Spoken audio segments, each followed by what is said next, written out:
കൂട്ടുകാർക്ക് നല്ലൊരു ദിവസം ആശംസിച്ചുകൊണ്ട് നമുക്ക് നേരെ രേവതിയുടെ സച്ചിയുടെയും വരാൻ പോകുന്ന ദിവസത്തെ നല്ലൊരു വിശേഷം കേട്ടാലോ. എല്ലാ ദിവസവും ഉച്ചയ്ക്ക് ഒരു 1:30-2 മണിക്കുള്ളിൽ തന്നെ രേവതിയുടെ സച്ചിയുടെ പുതിയ പുതിയ വിശേഷങ്ങളൊക്കെ ചാനലിനകത്ത് അപ്ലോഡ് ചെയ്യുന്നുണ്ട് കേട്ടോ. മറക്കാതെ എല്ലാവരും കയറി കാണണേ. അതോടൊപ്പം തന്നെ കണ്ടുകൊണ്ടിരിക്കുന്ന എല്ലാവരുടെ സപ്പോർട്ടും ലൈക്കും തുടർന്നും പ്രതീക്ഷയോടെ നമുക്ക് നേരെ നമ്മുടെ വിശേഷത്തിലേക്ക് അങ്ങോട്ട് പോയാലോ. അങ്ങനെ ഇന്നലെ ഉച്ചയ്ക്ക് നമ്മൾ കണ്ടു, കടയിലൊക്കെ പോയിട്ട് രേവതി വീട്ടിലേക്ക് വരുവാണ്. ഈ സമയം ചന്ദ്രമതി ഇങ്ങനെ കാത്തിരിക്കുകയാണ് രേവതിനെ. രേവതിയോട് ചോദിച്ചു, അല്ല നീ ഇത്ര സമയം ഇത് എവിടെ പോയി ഇരിക്കുവായിരുന്നു ചോദിക്കുക. അല്ലമ്മേ, ഞാൻ മാർക്കറ്റിൽ പോയി സാധനങ്ങളൊക്കെ വാങ്ങിച്ചോണ്ട് വരട്ടെ, അതിന് കുറച്ച് സമയം വേണം. ചിക്കൻ മേടിക്കണം, മീൻ മേടിക്കണം, പച്ചക്കറികളൊക്കെ മേടിക്കേണ്ടത് വയ്ക്കും.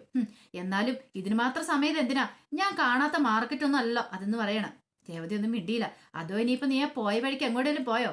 അത് നിന്റെ അമ്മയുടെ കടയിൽ പോയി ഇരുന്നിട്ട് നീ പൂ കെട്ടി കൊടുക്കുമായിരുന്നു ചോദിക്കും. ഇല്ലമ്മേന്ന് പറയണം. എനിക്ക് നിന്നെ സംശയമുണ്ട്. കാരണം നീ ഇത്ര സമയം താമസിച്ചോണ്ട് എങ്ങോട്ടാ എന്താ പോയതെന്നും അറിയത്തില്ലോ എന്ന് പറയണം. അതെ, ഇപ്പൊ തന്നെ സമയം അധികം വൈകി, നീ ഒരു കാര്യം ചെയ്യ, അകത്ത് പോയി എല്ലാം പെട്ടെന്ന് ഫുഡെല്ലാം ഉണ്ടാക്കാൻ പറയണം. ശരിയെന്ന് പറയണം. അങ്ങനെ പോയിട്ട് തുടങ്ങി കഴിഞ്ഞപ്പോ ചന്ദ്രമതി പെട്ടെന്ന് വിളിച്ചു, അവിടെ നിൽക്കുക, ഒരു കാര്യം പറയാണ്ടെന്ന്. എന്താമേ? അതെ, ഓരോരുത്തർക്കും ഇഷ്ടപ്പെട്ട വിഭവങ്ങളൊക്കെ ഉണ്ടാക്കിയാൽ മതി. ശ്രുതിക്ക് മീൻകറി ഇഷ്ടം, അതുപോലെ തന്നെ വർഷയ്ക്കാണെങ്കിലോ ചെറിയ ജലദോഷം കാര്യങ്ങളൊക്കെ ഉണ്ട്, അതുകൊണ്ട് അവൾക്ക് ചിക്കൻ സൂപ്പ് ഉണ്ടാക്കിയാൽ മതി. പിന്നെ ശ്രുതിക്കാണെങ്കിലോ, ശ്രുതിക്ക് ഇഷ്ടം അറിയാലോ, കറി ഉണ്ടാക്കണം, ഗ്രേവി ആയിട്ട്, ചിക്കൻ ഗ്രേവി ആയിട്ട് ഉണ്ടാക്കിയാൽ മതി എന്ന് പറയണം. അങ്ങനെ ഓരോരുത്തരുടെ ഇഷ്ട വിഭവങ്ങളെല്ലാം പറയാം. പിന്നെ എനിക്കും രവിയേട്ടനും കൂടെ ചീരത്തോരനൊക്കെ ഉണ്ടാക്കണം എന്ന് പറയും. ശരിയെന്ന് പറഞ്ഞിട്ട് അങ്ങോട്ട് വിടുവാണ്. ഇവളെ താണ്ടി പാഠം പഠിപ്പിക്കുന്നുണ്ട്. ഇവിടെ കിടന്ന് പണിയെടുത്ത് അവസാനം പറയും എനിക്കിവിടെ നിൽക്കാൻ പറ്റില്ലെന്ന് പറഞ്ഞ് നിൽക്കക്കളി ഇല്ലാതെ ഇവള് ഓടണം എന്ന് ചന്ദ്രമതി മനസ്സിലിങ്ങനെ വിചാരിക്കുകയാണ്. പാവൻ രേവതി നേരെ അടുക്കളയിലേക്ക് ചെല്ലുവാണ്. സാധനങ്ങളൊക്കെ കൊണ്ടുപോയി വെച്ച് കഴിഞ്ഞിട്ട് ഓരോ ജോലികൾ അങ്ങ് ചെയ്യാനായിട്ട് തുടങ്ങി. കുറെ ആയിത്തന്നെ രവതിയും കൂടെ മടുത്തു. ഇടയ്ക്ക് ഇങ്ങനെ നടുവൊക്കെ നൂർത്തം നിൽക്കും. കാരണം ഓരോരുത്തർക്കും ഓരോ വിഭവങ്ങളാണ് വേണ്ട. ഹോട്ടലിൽ പോലും ഇത്ര വിഭവങ്ങൾ കാണത്തില്ല എന്ന് പറഞ്ഞ പോലെയാണ് രേവതിയുടെ അവസ്ഥ. രേവതി എല്ലാം ഉണ്ടായിക്കൊണ്ടിരിക്കുകയാണ്. ചന്ദ്രമതി ആണെങ്കിൽ വലിയ സുഖിച്ചങ്ങോട്ട് കയറി ഇരിക്കുകയാണ്. അവസാനം എല്ലാം ഒന്ന് ഒതുക്കി പെറുക്കി വെച്ചിട്ട് രേവതി അങ്ങോട്ട് വന്നു കഴിഞ്ഞപ്പോഴത്തേനും ചന്ദ്രമതി എന്ത് ചെയ്യണം, തന്റെ കുറെ സാരിയും ബ്ലൗസും എല്ലാം കൂടെ കൊണ്ടേ ആ രേവതിയുടെ മുഖത്തേക്ക് അങ്ങോട്ട് എറിഞ്ഞു കൊടുത്തിട്ട് പറഞ്ഞു, ഇതെല്ലാം കൊണ്ടേ കഴുകിക്കൊണ്ട് വാ, എല്ലാം കൊണ്ടേ കഴുകി നല്ല വൃത്തിക്ക് എല്ലാം കൂടെ വിരിച്ചിടാൻ പറയണം. രേവതി ശരിയമ്മയെന്ന് പറയണം. വേറെ ഏത് പെണ്ണുങ്ങളാണെങ്കിലും ഒന്ന് പോന്നും പറഞ്ഞോണ്ട് പോന്നല്ലെന്ന് പറഞ്ഞ് ആട്ടി ഓടിക്കുള്ളൂ. പക്ഷെ രേവതി ഒന്നും മിണ്ടിയില്ല, ഒരക്ഷരം പോലും മിണ്ടിയില്ല. രേവതി അതെല്ലാം കൂടെ വാരി എടുത്തോണ്ട് കഴിയിടാനും കൂടെ പോവാണ്. ഇവളെ ഒരു മിനിറ്റ് പോലും താനിവിടെ ഇരുത്തില്ല. ഇവളെ ഇങ്ങനെ തന്നെ താന് ഇവിടെ നിർത്തും, എന്നിട്ട് ഇവിടെ ആട്ടി ഓടിച്ചു വിടും. അതാണ് നടക്കാൻ പോകുന്നത്. അങ്ങനെയൊക്കെ കരുതിയിട്ട് ചന്ദ്രമതി എന്ത് ചെയ്യണം, അങ്ങോട്ട് ഉറങ്ങാനായിട്ട് അങ്ങോട്ട് കയറി പോവാണ്. ഈ സമയം ശ്രീകാന്ത് എന്ത് ചെയ്യാ, വർഷയുടെ സ്റ്റുഡിയോയിലേക്ക് അങ്ങോട്ട് വരുവാണ്. അപ്പൊ വർഷ ഡബ് ചെയ്തോണ്ടിരിക്കുവായിരുന്നു. അങ്ങനെ ഡബ് ചെയ്തോണ്ടിരിക്കുന്ന സമയത്ത് ശ്രീകാന്ത് അങ്ങോട്ട് ചെല്ലുവാണ്. പെട്ടെന്ന് ഡബ് സ്റ്റുഡിയോയിലുള്ള സൗണ്ട് എഞ്ചിനീയർ പറഞ്ഞതേ വർഷ ഡബ് ചെയ്തോണ്ടിരിക്കുക, ഇപ്പൊ തന്നെ ഇറങ്ങി വരുമെന്ന് പറയണം. അങ്ങനെ വെയിറ്റ് ചെയ്തിരിക്കുക. ശ്രീകാന്തിനെ വിളിച്ച അടുത്തൊരു സ്റ്റുഡിയോയിലേക്ക് വർഷയ്ക്ക് പോകണം. വർഷയ്ക്ക് ഇപ്പൊ സ്കൂട്ടി ഇല്ലോ, അപ്പൊ അതുകൊണ്ട് ഇവിടെ എന്നിട്ടുണ്ടെങ്കിൽ ഓട്ടോയെ കിട്ടാൻ ബുദ്ധിമുട്ടാ, അതാന്ന് പറയണം. ശരിയെന്ന് പറഞ്ഞിരിക്കുകയാണ്. കുറച്ച് സമയം വെയിറ്റ് ചെയ്ത് കഴിഞ്ഞപ്പോഴത്തേന് വർഷം അങ്ങോട്ട് ഇറങ്ങി വന്നു. വർഷ പറഞ്ഞു, കാത്തിരിഞ്ഞ് മുഷിഞ്ഞോന്ന് ചോദിക്കുക. ഇല്ല, കുഴപ്പമൊന്നുമില്ല എന്ന് പറയണം. എന്നാ വാ നമുക്ക് പോവാന്ന് പറയണം. ഇന്ന് കുറെ ഓവർ വർക്ക് ഉണ്ടായിരുന്നു. അത് മാത്രമല്ല അപ്പുറത്തെ സ്റ്റുഡിയോയിലേക്ക് ഒന്ന് പോവുകയും ചെയ്യണം. പിന്നെ ഇവിടെ നിന്ന് ഇനിയിപ്പോൾ ഓട്ടോറിക്ഷ പിടിച്ച് പോകുമ്പോഴത്തേനും കുറെ ലേറ്റ് ആവും. അതുകൊണ്ടാണ് ഞാൻ ശ്രീകാന്തിനെ വിളിച്ചതെന്ന് പറയാം. എന്ത് ചെയ്യാനാ, ആ സ്കൂട്ടി എടുത്തോണ്ട് വന്നാൽ മതിയായിരുന്നു. ഞാൻ ഒരു കാര്യം ചെയ്യട്ടെ, വീട്ടിൽ പോയിട്ട് എന്റെ സ്കൂട്ടി എടുത്തോണ്ട് വരട്ടേന്ന് ചോദിക്കുക. ഇത് കേട്ട ശ്രീകാന്ത് പറഞ്ഞു, വേണ്ട, ഇപ്പൊ സ്കൂട്ടി ഒന്നും എടുക്കാൻ നീ അങ്ങോട്ട് പോകണ്ടെന്ന് പറയണേ. ഒരു കാര്യം ചെയ്യാം, എന്റെ മനസ്സിൽ ചില ആലോചനകളൊക്കെ ഉണ്ട്. എന്ത്? അല്ല, നമുക്കൊരു കാർ എടുത്താലോ എന്ന് ചോദിക്കാം. അത് ശരിയാണല്ലോ, ഒരു കാർ എടുക്കണം, നല്ല കാര്യമാണ്. അങ്ങനെയാണെങ്കിൽ നമുക്ക് രണ്ടുപേർക്കും മാറി മാറി ഉപയോഗിക്കുകയും ചെയ്യല്ലെന്ന് പറയാം. പക്ഷെ എനിക്ക് ഡ്രൈവിംഗ് അറിയത്തില്ലെന്ന് വർഷ പറയാം. അത് കുഴപ്പമൊന്നുമില്ല, ഡ്രൈവിംഗ് ഒക്കെ ഞാൻ പഠിപ്പിച്ചോളാം. ഒരു 10-15 ദിവസത്തെ കാര്യമല്ലേ ഉള്ളൂ, അതോടുകൂടി നിന്നെ ഡ്രൈവിംഗ് പഠിപ്പിക്കാം, പിന്നെ പ്രശ്നമില്ലോ എന്ന് പറയാം. അങ്ങനെയാണ് ഒരു കാര്യം ചെയ്യാം, നമുക്ക് ഇന്ന് തന്നെ പോയി കാർ നോക്കിയാൽ. ഇന്ന് വേണ്ട, നാളെ പോവാം. ഇപ്പൊ ശ്രീകാന്ത് ജോലി ചെയ്യുന്നേ അവിടെ തന്നെ, ശ്രീകാന്ത് അല്ല സുധിയേട്ടൻ ജോലി ചെയ്യുന്നേ അവിടെ തന്നെ ഷോറൂമിൽ തന്നെ പോവാം. അവിടെ ആവും പിന്നെ കുറച്ച് ഡിസ്കൗണ്ടും കാര്യങ്ങളൊക്കെ കിട്ടുമായിരിക്കും.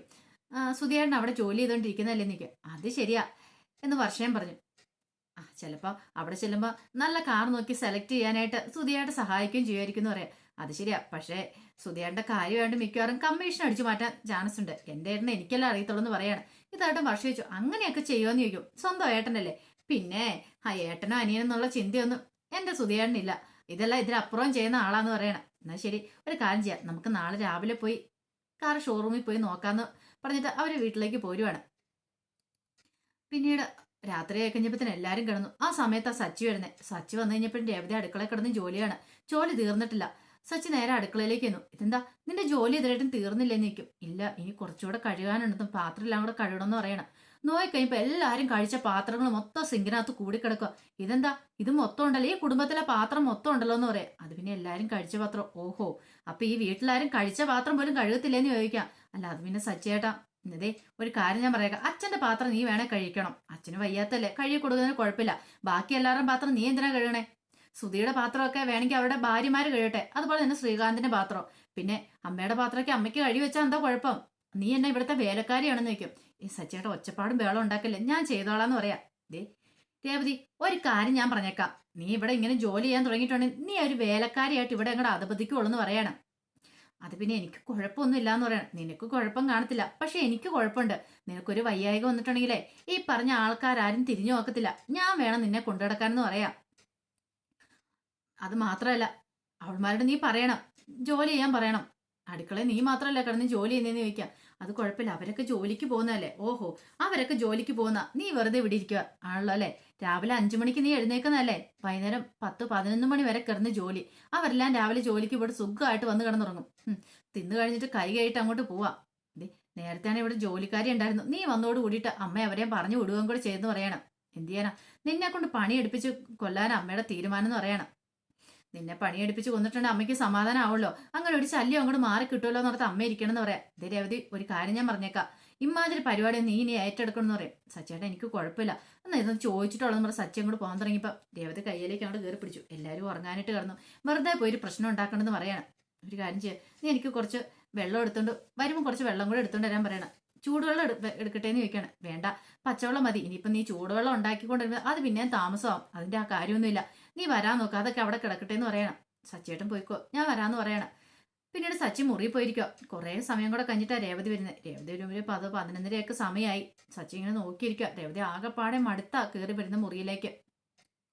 സച്ചി വെച്ച്, ഇപ്പോഴാണ് പണി തീർന്നതെന്ന് വെക്കും. എന്ത് ചെയ്യാനാ സച്ചേട്ടാ, അല്ല രാവിലെ ഞാൻ തന്നെ അടുക്കള പോയെല്ലാം ചെയ്യണ്ടേ?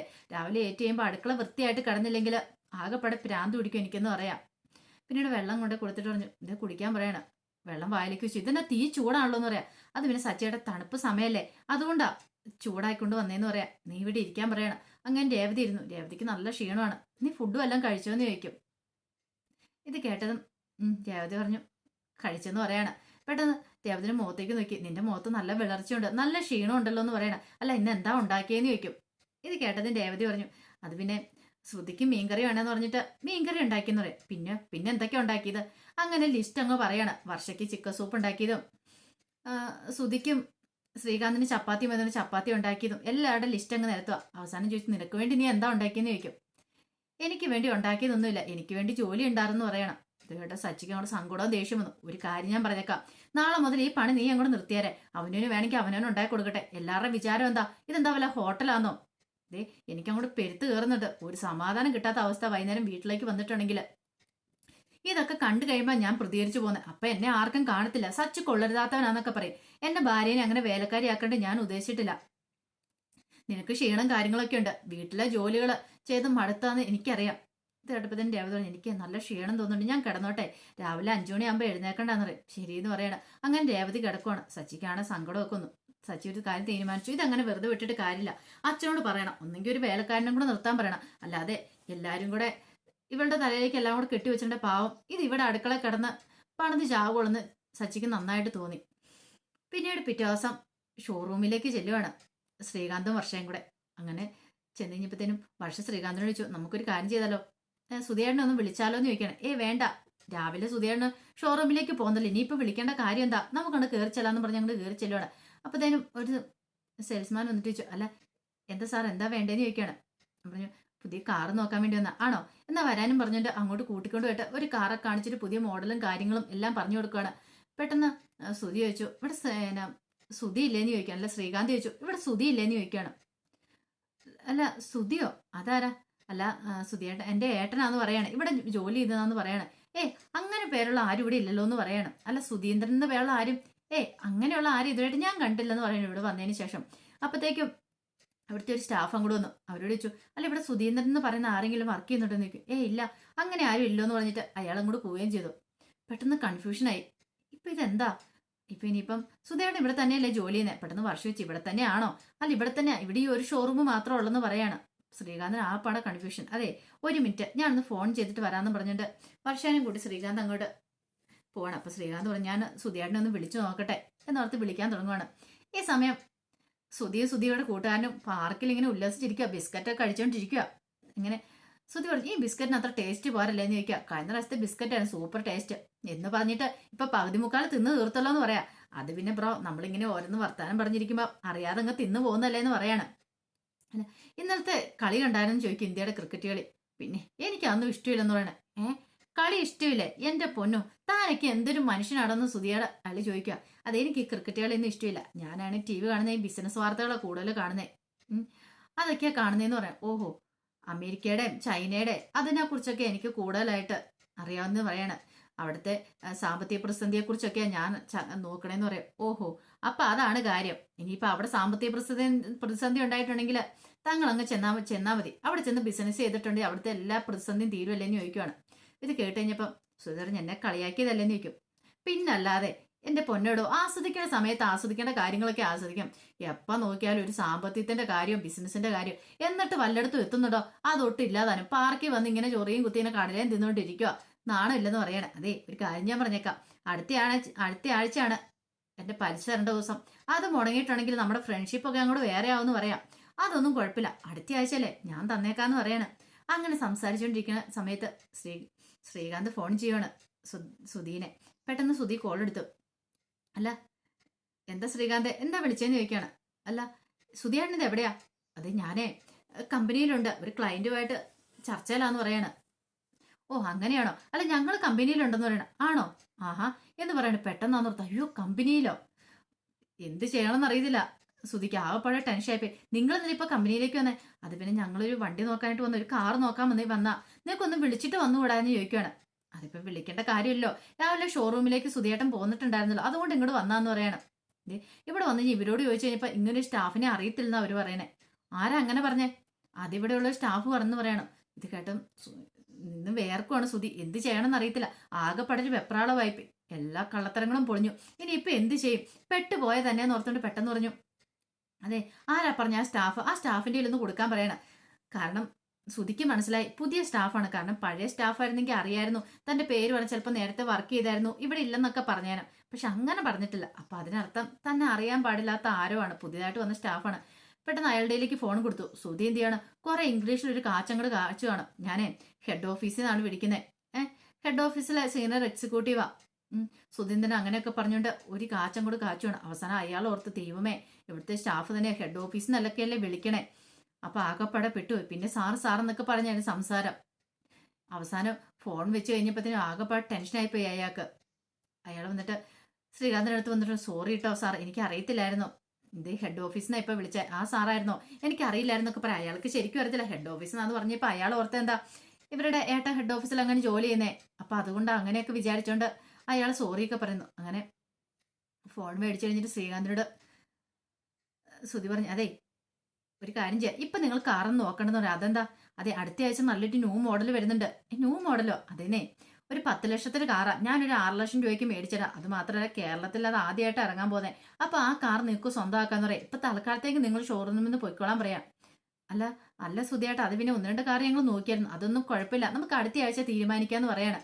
അടുത്ത ആഴ്ച വന്നാൽ മതി, വിളിച്ചിട്ട് വന്നാൽ മതി എന്നൊക്കെ പറയണം. ശരിയെന്ന് പറഞ്ഞ് കോള് കട്ട് ചെയ്തിട്ട് അവരെ കൊണ്ട് ഇറങ്ങി പോരുവാണ്. ഈ സമയം ശ്രീകാന്ത് വർഷയോട് പറഞ്ഞു, എന്തായാലും ഇതേ സുധിയേട്ടന്റെ പേര് പറഞ്ഞപ്പോ തന്നെ അയാൾക്ക് ആദ്യം ഒന്നും അറിയത്തില്ലെന്ന് പറഞ്ഞാലും പിന്നെ സുധിയേട്ടൻ വിളിച്ചു കഴിഞ്ഞപ്പോ തന്നെ അയാളുടെ പേടി കണ്ടായിരുന്നോ? അത് ശരിയാ, എല്ലാവർക്കും ഇവിടെ പേടിയുണ്ടെന്ന് തോന്നുന്നു, അതുപോലെ ബഹുമാനം ഉണ്ടെന്ന് തോന്നുന്നു പറയണം. പക്ഷെ അവർക്ക് അറിയത്തില്ലല്ലോ സുധിയുടെ കള്ളത്തരങ്ങൾ എന്താന്ന്. അങ്ങനെ ഫോൺ വെച്ച് കഴിഞ്ഞിട്ട് കൂട്ടാൻ്റെ അടുത്തേക്ക് ചെന്നപ്പോഴത്തേനും കൂട്ടാൻ ചോദിച്ചു, എന്ത് പറ്റി? ഒന്നും പറയണ്ട, തന്റെ ഇംഗ്ലീഷൊക്കെ കേട്ട് കഴിഞ്ഞപ്പോ ഞാൻ തന്നെ ഞെട്ടിപ്പോയല്ലോ. അപ്പൊ താൻ പഠിപ്പുണ്ടെന്ന് പറഞ്ഞ് വെറുതെ അല്ല, നല്ല പഠിപ്പുണ്ടല്ലേന്ന് ചോദിക്കാണ്. പിന്നെ എന്താ ബ്രോ വിചാരിച്ചോണ്ടിരിക്കുന്നത്, ഞാൻ ആകെപ്പാടെ പെട്ടിരിക്കുന്ന അവസ്ഥയിലാ. എന്റെ അനിയനാണ് കാർ ഷോറൂമിലേക്ക് എന്നിട്ട് എന്നെ വിളിച്ചത്. ഞാനാണ് തലനാരിഴയ്ക്കാണ് രക്ഷപ്പെട്ടെന്ന് പറയണം. ഇപ്പൊ അടുത്ത ആഴ്ച വരാനൊക്കെ പറഞ്ഞിട്ടുണ്ട്. എങ്ങനെയാവും അറിയത്തില്ല, ഈ ഊരാക്കുടിക്കുന്ന എങ്ങനെ രക്ഷപ്പെടണമെന്നും അറിയത്തില്ലെന്ന് പറയണം. ശരി, തൽക്കാലത്തേക്ക് ഇന്നത്തേക്ക് രക്ഷപ്പെട്ടു, ഇനിയത്തെ ദിവസങ്ങൾ എങ്ങനെയാണെന്ന് അറിയത്തില്ലെന്ന് പറയണം. പിന്നീട് വൈകുന്നേരം സുധി വീട്ടിലേക്ക് വരുവാണ്. വന്ന ഉടനെ നേരെ ചന്ദ്രമതിയെ വിളിച്ചോണ്ട് മുറിയിലേക്ക് കയറി പോവാ. എന്നിട്ട് പറഞ്ഞു, അമ്മ ഒരു പ്രശ്നം ഉണ്ടെന്ന് പറയും. എന്ത്? അല്ലമ്മേ, ഇന്ന് ശ്രീകാന്തും വർഷയും കൂടെ കാർ ഷോറൂമിൽ വന്നിട്ടുണ്ടായിരുന്നു പറയും. എന്നിട്ടോ? എന്ത് ചെയ്യാനെന്ന് പറ, വന്നിട്ടുണ്ടായിരുന്നു. അവിടെ ചെന്നിട്ട് എന്നെ അന്വേഷിച്ചു. എന്നെ അവർക്ക് അറിയത്തില്ല എന്ന് പറഞ്ഞു. അവസാനം എന്റെ ഫോണിലേക്ക് വിളിച്ചു. ഞാൻ തൽക്കാലത്തേക്കിനും തടി ഒരു രക്ഷപ്പെട്ടെന്ന് പറയണം. എടാ, നീ ഇനി ഇങ്ങനെ നടന്നിട്ട് കാര്യമുണ്ടോ? എത്രയും പെട്ടെന്ന് ഒരു ജോലി അന്വേഷിച്ച് കണ്ടുപിടിക്കാൻ നോക്ക്. ദേ, ഒരു കാര്യം ഞാൻ പറഞ്ഞേക്കാം. ജോലി ഇല്ലാത്തെങ്കിലും അവസ്ഥ അറിയാലോ. ഇതെങ്ങാനും ശ്രുതി അറിഞ്ഞിട്ടുണ്ടെങ്കിൽ അതോടുകൂടി നിന്റെ ചീട്ട് കയറും. ഇവിടെ ഇന്നാള് സച്ചി ജോലി ഇല്ലാന്ന് പറഞ്ഞ് നടന്നും പറഞ്ഞോണ്ട് എന്തൊക്കെ ഭൂകമ്പം ഉണ്ടായെന്നറിയാലോ. അതുകൊണ്ട് ഇനിയെങ്കിലും ഒരു ജോലി തപ്പി കണ്ടുപിടിക്കാൻ നോക്കാൻ പറയണം. അമ്മ, അതൊക്കെ ഞാൻ കണ്ടുപിടിച്ചോളാം. ഇതേ, തൽക്കാലത്തേക്ക് ഇന്ന് രക്ഷപ്പെട്ടെന്നേ ഉള്ളൂ. പക്ഷെ എല്ലായ്പ്പോഴും ഇങ്ങനെയൊന്നും ആയിരിക്കണം എന്നില്ല. അതോർത്തിട്ട് എനിക്ക് പേടിയാന്ന് പറയണം. അതാടാ മരമണ്ട നിന്നോട് പറഞ്ഞേ. പക്ഷെ എന്റെ ദൈവമേ, ഇവനെ പോലുള്ള ഒരെണ്ണം എന്റെ വയറ്റിൽ എങ്ങനെ വന്ന് ജനിച്ചെന്ന് എനിക്കിപ്പോ സംശയം എന്ന് പറയാണ്. എന്ത് ചെയ്യാനെന്ന് പറ. ഒരു ജോലിക്കും പോലെ ഒന്നിനും പോകത്തില്ല. പണത്തിന് പണം വേണം താനും. ഞാനെന്താ പണമരത്തെ പിടിച്ചിട്ട് കുലുക്കുമല്ലേ? ഇനി എന്നോട് പൈസയും ചോദിച്ചുകൊണ്ട് ഇങ്ങോട്ട് വന്നേക്കല്ലെന്ന് പറയാണ്. ഇത് കേട്ട് കഴിഞ്ഞപ്പോഴത്തേനും ശ്രീകാന്ത് ശ്രുതി പറഞ്ഞു, ഇനി ഞാൻ വരത്തില്ല എന്ന് പറയാണ്. അതെ, ഞാൻ എന്താണല്ലോ ഒരു ജോലി മേടിക്കും, അമ്മ കണ്ടോളാനൊക്കെ പറഞ്ഞ് ഒരു വീരവാദം മുഴക്കാണ്. അപ്പോഴേക്കും അങ്ങോട്ട് വർഷേ ശ്രീകാന്തും കൂടെ വരുവാണ്. അങ്ങനെ അവരങ്ങോട്ട് വന്നു കഴിഞ്ഞപ്പോൾ രവീന്ദ്രൻ അവിടെ ഉണ്ടായിരുന്നു. അതിനും ശ്രുതിയൊക്കെ അങ്ങോട്ട് ഇറങ്ങി ചെന്നു. പെട്ടെന്ന് തന്നെ ശ്രീകാന്തിനെ കണ്ടതും ശ്രുതിക്കാണ് ഒരു ഭയങ്കര ടെൻഷൻ. ഇനി എന്താണ് ഇവൻ പറയാൻ പോകുന്നതെന്ന്. രവീന്ദ്രന്റെ അടുത്ത് ശ്രീകാന്ത് പറഞ്ഞു, അതെ, ഇന്ന് ഞങ്ങള് സുധിയേട്ടന്റെ ഷോറൂമിൽ പോയിട്ടുണ്ടായിരുന്നു. ഞങ്ങൾക്ക് സുധിയേട്ടനെ കുറിച്ച് ഒരു കാര്യം പറയാനുണ്ടെന്ന് പറയാലോ. ഇത് കേട്ടും ശ്രീകാന്ത് ഇത് പറഞ്ഞു കേട്ട് കഴിഞ്ഞപ്പോ തന്നെ ശ്രുതിക്ക് ഒരു കാര്യം മനസ്സിലായി. തന്റെ കാര്യത്തിലൊരു തീരുമാനമായി. എന്റെ ഭഗവാനെ, ഇനിയിപ്പൊ എന്ത് ചെയ്യും? വല്ലാത്തൊരവസ്ഥയാ. തനിക്ക് ജോലിയില്ല എന്നുള്ള കാര്യം ഇനിയിപ്പൊ അവര് പറഞ്ഞോ? അന്നൊരു ടെൻഷൻ ഉണ്ടായിരുന്നു. പെട്ടെന്ന് ശ്രുതി മുറിയിലേക്ക് അങ്ങോട്ട് കയറി പോകാൻ തുടങ്ങിയപ്പോഴത്തേനും ചന്ദ്രമതി, നീ എങ്ങോട്ടാ പോകുന്ന? നീ ഇവിടെ നിൽക്കാൻ പറയണം. എന്റെ അമ്മയെ പറയാൻ പോകുന്നത് എന്താണെന്ന് അറിയാലോ. എടാ, നീ ഇവിടെ നിൽക്കുക. അവൻ എന്താ പറയുന്നതെന്ന് ആദ്യം അറിയട്ടെ എന്ന് പറയണം. വർഷ പറഞ്ഞു, എന്നാലും ശ്രുതിയേട്ടനെ കുറിച്ച് ഞങ്ങൾ ഇങ്ങനെയൊന്നും പ്രതീക്ഷയില്ല കേട്ടോ എന്ന് പറയണം. ഇത് കേട്ടോ ശ്രുതിയും കൂടെ അങ്ങോട്ട് വന്നു. രവീന്ദ്രൻ പറഞ്ഞു, എന്താണ് മോനെ, എന്താ കാര്യം എന്താന്ന് ചോദിക്കുകയാണ്. അതെ, ഞങ്ങളൊന്ന് ഷോറൂമിൽ ചെന്നിട്ടുണ്ട്. ഷോറൂമിൽ ചെന്ന് കാർ എടുക്കാൻ വേണ്ടി നോക്കി ചെന്നാ. പക്ഷെ അവിടെ ചെന്ന് കഴിഞ്ഞപ്പം ശ്രുതിയേട്ടനെ അവർക്ക് അറിയത്തില്ലെന്ന് അവര് പറഞ്ഞു. അറിയത്തില്ലെന്നോ? അതെ അച്ഛാ, അറിയത്തില്ലെന്ന് പറഞ്ഞു. പിന്നെ സുധിയേട്ടനെ വിളിച്ച് ഫോൺ കൊടുത്തു കഴിഞ്ഞപ്പോൾ പിന്നെ അയാൾക്ക് മനസ്സിലായി അവിടുത്തെ സ്റ്റാഫിന്. അയാളുടെ പുതിയ സ്റ്റാഫായിരുന്നു. സുധിയേട്ടന് അവിടെയുള്ള മര്യാദയും കാര്യങ്ങളൊക്കെ മനസ്സിലായി. സുധിയേട്ടൻ വലിയ ആളാ അവിടുത്തെ ഇപ്പം. സുധിയേട്ടനോട് എല്ലാവർക്കും ഭയങ്കര ബഹുമാനം. പിന്നെ സാറെന്നൊക്കെ പറഞ്ഞോണ്ടാ ആ സ്റ്റാഫ് സംബോധന ചെയ്തെന്നൊക്കെ പറയാം. ഞങ്ങൾ ഇത്രയ്ക്ക് പ്രതീക്ഷിച്ചില്ലെന്ന് പറയണം. ഇത് കേട്ടതും ചന്ദ്രമതി ഒന്ന് പൊങ്ങി. അപ്പോഴാണ് ശ്രുതിക്ക് ശരിക്കും പറഞ്ഞ് ശ്വാസം നേരെ വീണേ. ചന്ദ്രമതി പറഞ്ഞു, അല്ലേലും എന്റെ മോൻ ഇങ്ങനെയാ. അവൻ എവിടെ ചെന്നാലും നല്ല ഊർജ്ജ ഉണ്ടാവുള്ളൂ എന്ന് പറയണം. രവീന്ദ്രൻ പറഞ്ഞു, ആദ്യമായിട്ടാ ശ്രുതിനെ കുറിച്ച് ഇങ്ങനെ ഒരാൾ നല്ലത് പറഞ്ഞു കേൾക്കുന്നേ. ഇതിനുമുമ്പ് ഇങ്ങനെയൊന്നും ആയിരുന്നില്ലെന്ന് പറയണം. പിന്നെ ആയിരുന്നില്ല പോലും. അതെ, എന്റെ മോന് നല്ല വിദ്യാഭ്യാസം വിവരവും ഒക്കെ ഉണ്ടെന്ന് പറയണം. ഇത് കേട്ടപ്പോൾ ശ്രുതി പറഞ്ഞു, അല്ലേലും എനിക്കറിയായിരുന്നു എന്റെ ഭർത്താവ് നല്ലവനാന്ന്. ഈ ജോലിയിൽ എങ്ങനെ നല്ല രീതിയിൽ ഉയരുമെന്ന് എനിക്ക് നന്നായിട്ട് അറിയാന്നൊക്കെ ശ്രുതി അങ്ങോട്ട് പൊങ്ങി വർത്താനം പറയണം. ശ്രുതിയാണ് ആകെപ്പാടെ ചമ്മി നാണം കിട്ടുന്ന എനിക്ക് എന്ത് ചെയ്യണമെന്ന് അറിയത്തില്ല. ചന്ദ്രമതി പറഞ്ഞു, അത് ശരിയാ. പിന്നീട് രവീന്ദ്രൻ ചോദിച്ചു, അല്ല, നിങ്ങൾ പുതിയ കാറ് മേടിക്കാൻ പോകണമെന്ന് നിൽക്കും. അത് കാറ് മേടിക്കുന്ന കാര്യം പറഞ്ഞു. അപ്പം സുധിയേട്ടൻ പറഞ്ഞു, 10 ലക്ഷത്തിന്റെ കാർ അടുത്ത ആഴ്ച വരും, അത് 6 ലക്ഷത്തിന് തരാന്ന് പറഞ്ഞു. 6 ലക്ഷത്തിനോ? അത്രയും കുറച്ച് നിങ്ങൾക്ക് തരുമെന്ന് ചോദിക്കണം. ഇത് കേട്ട് കഴിയുമ്പത്തേനും ശ്രുതി ഒന്ന് സുധീനെ നോക്കണം. ശ്രുതി പറഞ്ഞു, അതച്ചാ, പിന്നെ ഓഫറിലൊക്കെ കിട്ടുന്നുണ്ട്, അതുകൊണ്ടാണ് ഞാൻ പറഞ്ഞതെന്ന് പറയണം. ഓഹോ, അങ്ങനെയാണല്ലേ. അല്ല, അടുത്ത ആഴ്ച വരുമ്പോൾ ഒന്ന് വിളിച്ചിട്ട് വരണം സുധിയേട്ട. അടുത്ത ആഴ്ച വരുമ്പോൾ ഒന്ന് വിളിച്ചിട്ട് വരണം ശ്രീകാന്ത് എന്ന് പറയണം. ഇത് കേട്ടപ്പോൾ ശ്രീകാന്ത് ചതന്തരം വിളിച്ചിട്ട് വരുന്നേ. അല്ല, അങ്ങനെയല്ലേ നമുക്ക് അറിയാൻ പറ്റുള്ളൂ. അല്ലെങ്കിൽ ഞാൻ അവിടെ കാണത്തില്ലോ. എപ്പോഴേ സമയത്താണ് നിങ്ങൾ വരുന്നെങ്കിലേ എനിക്ക് അറിയത്തില്ലോ എന്ന് പറയണം. ചന്ദ്രമതി പറഞ്ഞു, അത് ശരിയാ. അല്ലെങ്കിൽ മിക്കവാറും അവനിവിടെയിൽ ഇരുന്ന് ഉറങ്ങുമായിരിക്കും എന്ന് പറയണം. ഉറങ്ങുവാണോ?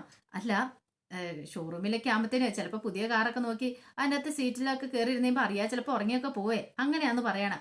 എന്തോ ഒരു പന്തികേട് വർഷയ്ക്ക് തോന്നി. ഈ പറഞ്ഞായിട്ട് ഒരു പൊരുത്തക്കേട് എവിടെയോ ഉണ്ടല്ലോ എന്ന്. എന്തൊക്കെയോ ഒരു കള്ളത്തരങ്ങളാ. എന്തേലും ആട്ടെ നോർത്ത് വർഷം കൂടുതലൊന്നും മിണ്ടാനൊന്നും പോയില്ല. അപ്പൊ അതിന്റെ വിശേഷങ്ങളൊക്കെയാണ് നാളെ നമ്മൾ കാണാൻ പോകുന്നത്. നാളെ എന്ന് പറഞ്ഞാൽ ഇനി വരുന്ന ദിവസങ്ങളാട്ടോ. അപ്പൊ എല്ലാവർക്കും ഒരു സംശയം ഉണ്ടായിരിക്കും, നാളെയാണോ ഈ വിശേഷം കാണിക്കണേ. നാളെയല്ല, ഇനി ഇതിപ്പം കമ്മിങ് സൂൺ ആട്ടോ. കാരണം കുറച്ച് ദിവസം കഴിഞ്ഞിട്ടേ കാണിക്കത്തുള്ളൂ. അപ്പൊ ഞാൻ മുൻകൂർ പറയുന്നുള്ളൂ കേട്ടോ. ഇപ്പം നടന്നുകൊണ്ടിരിക്കുന്ന വിശേഷം എല്ലാ ദിവസവും വൈകുന്നേരം ഞാൻ ഒറിജിനൽ കഥയെന്ന് പറഞ്ഞുകൊണ്ട് ഞാൻ ചാനലിനകത്ത് അപ്ലോഡ് ചെയ്യുന്നുണ്ട് കേട്ടോ. അതും മറക്കാതെ എല്ലാവരും കാണണേ. അപ്പോൾ ഒരിക്കൽ കൂടി എല്ലാവർക്കും നല്ലൊരു ദിവസം ആശംസിച്ചുകൊണ്ട് നിർത്തുന്നു. നന്ദി.